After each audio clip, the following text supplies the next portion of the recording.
வணக்கம். எது ஹேண்டில் பண்ணாலும் பண்ணலைனாலும் உங்கள் மனதை கையாள்வதை கற்றுக்கோங்க.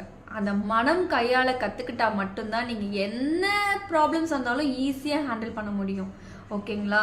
அந்த அந்த டெக்னிக் எப்படி ஃபாலோ பண்ணணும் அப்படின்னு பார்த்தீங்கன்னா, ஏன்னா நான் ஒன்று சொல்லிட்டேன், சின்ன வயசுலேருந்து குழந்தைங்க உருவாகிறதுலேருந்து நிறைய இன்டராக்ட் ஆகுது. நிறைய பேர் காயப்படுத்துவாங்க, நிறைய பேர் உன்னால் முடியாது இந்த மாதிரிலாம் சொல்லும்போது நம்ம டவுன் ஆகிடுறோம். ஏன்னா சொசைட்டி இப்படி தான் உருவாகிட்டு இருக்கு. யாருமே முன்னேற முடியாமல் யாராவது ஒரு டிமோட்டிவ் பண்ணுறது, உன்னால் முடியாது வராது, யாராவது ரேராக உன்னால் முடியும்னு சொல்கிறவங்க இருக்கிறாங்க, இல்லைன்னு சொல்லலை. ஆனால் இதனால் நிறைய குழந்தைங்கள் நம்மளால நெக்ஸ்ட் லெவல் போக முடியாமல் செல்ஃப் கான்ஃபிடென்ஸ் உடஞ்சி போயிடுறாங்க. ஸோ அந்த செல்ஃப் கான்ஃபிடென்ஸ் வர்றதுக்கு முக்கியமான காரணம் என்ன? மன தைரியம்.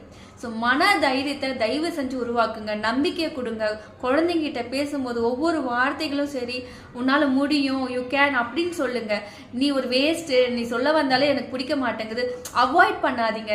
தயவு செஞ்சு நிறைய குழந்தைங்களோட சொல்கிற உணர்வுகள் பார்த்தீங்கன்னா அப்படி தான் இருக்குது. அதை நீங்கள் காது கொடுத்து கேளுங்க. அப்போ தான் அவங்க ஒரு சொல்ல வர விஷயத்த புரிஞ்சுப்பீங்க.